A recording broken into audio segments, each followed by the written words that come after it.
All right, hey, what's up, guys? Coach Mac, Play Fast Football. Today we're going to do a video on moving the quarterback off the spot. So pressures we like to use depending on the types of quarterbacks that we are playing. Make sure you check out some of our partners.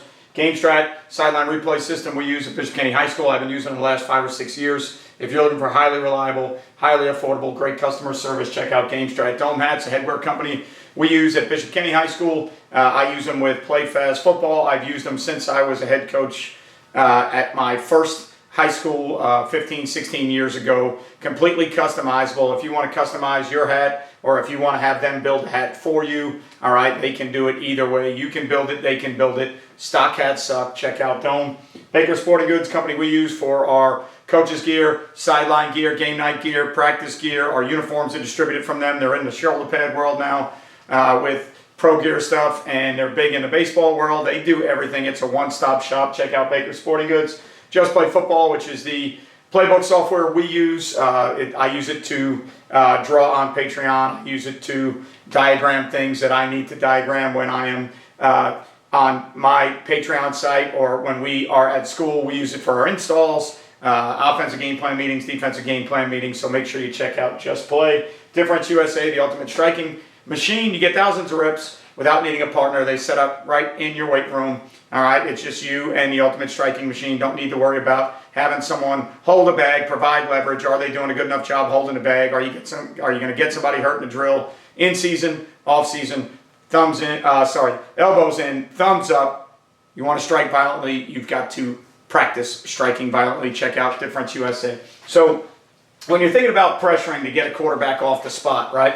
First thing you need to think about is who's the type of kid that you're trying to move off the spot. If it is a taller pocket quarterback in an offense that is a drop back system, all right, then you probably want to use more of your internal pressure. So if I knew that I was going after a pocket quarterback, all right, I would be trying to flush him out of the pocket, all right? So I would be using more internal crossfires, right? So it may be ideas like, you know, the Mike there and the Will there. Now behind it, all right, anytime if we're just sending five, obviously behind 5, we can play 4 under 2. We can play 3 under 3. We can play man free. Or if we want to, we can play a combo,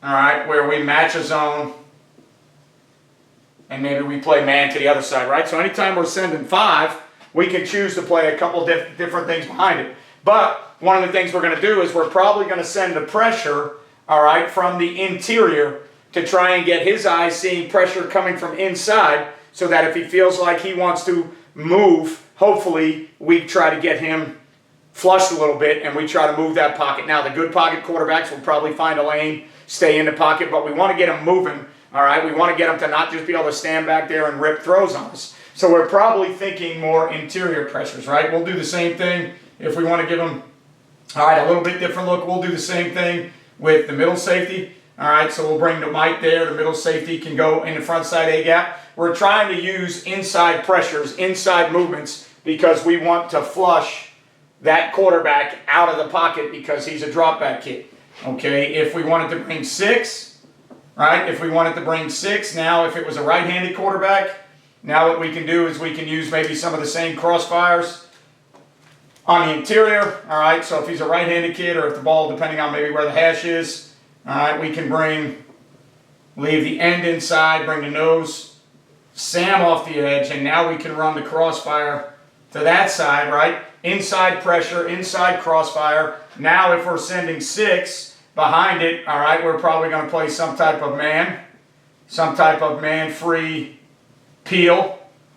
All right, which I wouldn't do if I was going to use a peel pressure. I would do it with backers coming off the edge. I don't like doing it with my 4-eye working outside. All right, so we could be man-free peel, or we could be hot or 2 under 3, right?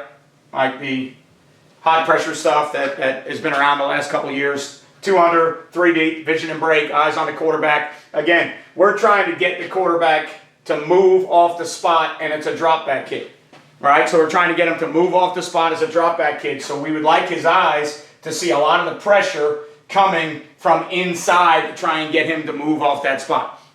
All right, so it's just, again, it's a theory, right? It's all going to depend on how they pick up pressure.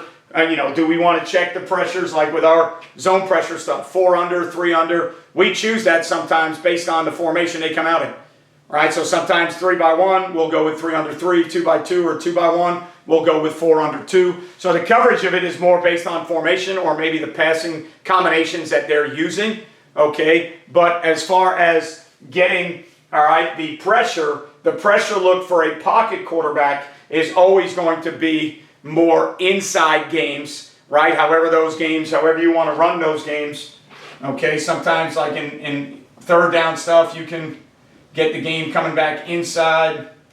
So like sometimes if you're in third down packages, you can get it to where, whether it's field side or quarterback's throwing side, you can get it to where you get, let's say 2 there with the Sam off the edge. All right, and then maybe backside you've got, for us, all right, so for us, if it's a deal where third down stuff, now what we may want to do is we may want to bring outside pressure with an inside underneath game, all right, bring the backside, and then with the front 2, we can either pop out depending on who we're playing. So if we're playing a pocket passing team and a kid that we're trying to move off the spot, maybe we'll try and get the pressure to come back to him from outside in, and then we'll work pop-out players. Okay, you can send an extra one, all right? Depending on how you want to, what your personnel is. If it's a third down group and I like peel players, then you could actually send an extra one. So based off the center's turn, we could work at something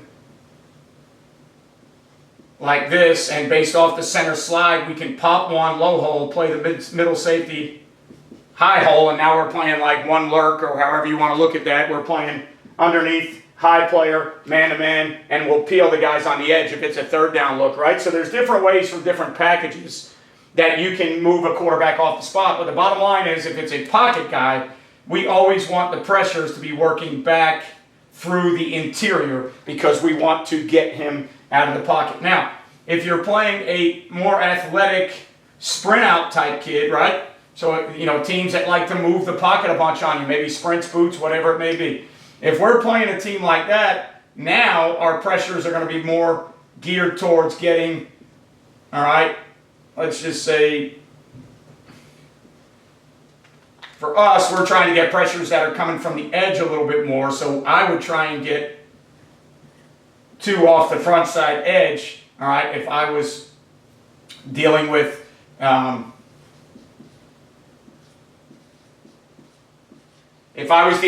mobile quarterback, a sprint out team, a team that likes to move the pocket. Well, when they do that, you want that kid to be actually pushed back into the pocket. You want to pull him up, right? So I would be thinking about running some type of movement, all right, where I might be working it with 2 off the edge now. I want the pressure coming from the edge. I want the pressure coming from hopefully the field side or his throwing hand side, or you can game plan it to where if you can figure out the tendencies that they sprint out from in the backfield, right, you can try and game plan it to send it from the sniffer side or the tailback side, or if they stack it like this. So the bottom line is you're trying to show the pressure coming, all right, you're trying to show the pressure coming from the side that he's sprinting out to, or coming from outside, because now when you're playing a team that wants to move the pocket, sprints or boots, now when he starts doing that, you want to pull him back up in there, right? So the guy that's in the pocket, we want to get inside pressure and get him kind of flushed a little bit. The guy that likes to leave the pocket, sprint out, boot, we want the pressure coming off edges, right? We want the pressure coming off edges because when we do that, all right, and we get the pressure coming off edges, we're hoping that we can get him to pull up and throw the ball from the pocket, right? So teams that sprint out, it could be quarterback is a little bit smaller and he can't see in the pocket. It could be that it's an athletic kid that throws better on the run. It could be that they have some protection issues up front in drop back game, so they like to add bodies and move the pocket. Whatever the deal is, if he's a kid that wants to move and they're an offense that wants to move, we want to put that quarterback back in the pocket, right? So we're gearing our pressures based on what we think we're going to see. And then again, if this is 5-man pressure, you still have all the same choices behind it. All right, so if you're sending 5, you can play 3 under 3. You can play 4 under 2. You can play traditional man free. right? There's so many different things that you can do when you're sending 5, so you can change the coverage behind the pressure.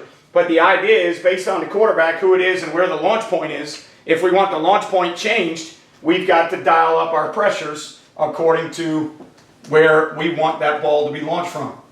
All right, so if we were sending 6, all right, so if we were sending 6, it may be a deal, okay, for us, where now maybe we'll work some type of game where we'll still try to get 2 off that front side edge, but maybe we'll plug a backer as well. All right, so if we were sending 6, and for argument's sake, let's say we were playing it as like a hot theory. So if we were sending 6, we might work that game, still send the edge.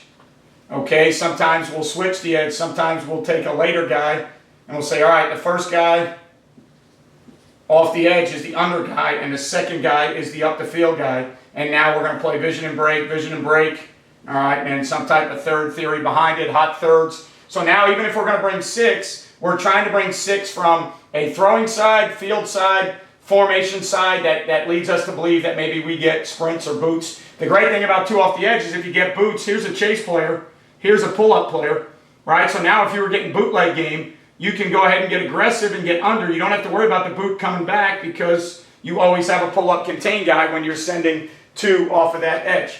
All right, so when you're pressuring quarterbacks and you're trying to get them off of their spot, you're trying to move guys off of their spot, the thing that you've got to be able to keep in mind is, who is it that you're trying to move? Is it a pocket kid? Try and bring inside pressure to get him out of the pocket. Is it a sprint out bootleg athletic kid? Try and bring edge pressure, keep him back in the pocket. Don't let him evade, don't let him sprint, don't let him boot, don't let him scramble. Put him back in the pocket, hopefully where he's not comfortable. All right, so hopefully this video helps you guys when thinking about your pressures.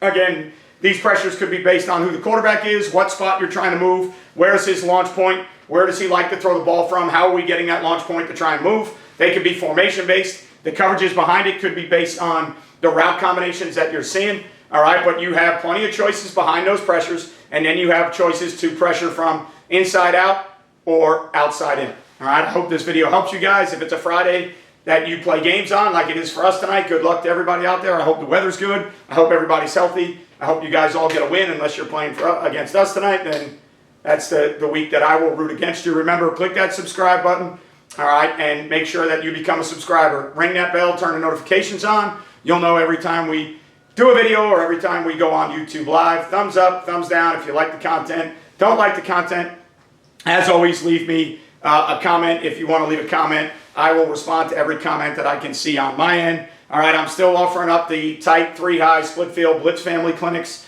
that I did. It's 4 different sessions. There's 2 tight sessions, and then there's a split field coverage session, and there's a Blitz Family session. The Blitz Family and split field, but between those 2, that's 4 hours of football, and then the other 2 are like 40 minutes each. So we're talking about 5.5 hours of football. If you're interested in tight front, if you're interested in 3 high stuff, if you're interested in split field coverages, if you're interested in how we take our blitzes, put them into families so we can make them one-word calls so we can defend tempo offenses, email me, sting8740@gmail.com. All right, or if you just want to support the channel, if you are a subscriber or somebody who likes the content and you'd like to support the channel so that you can help us grow and get bigger and better, all right, email me, sting8740@gmail.com, and I will let you know how you can do that. Thanks for being here. Thanks for watching. Remember, you won't play well until you play fast. Good luck tonight.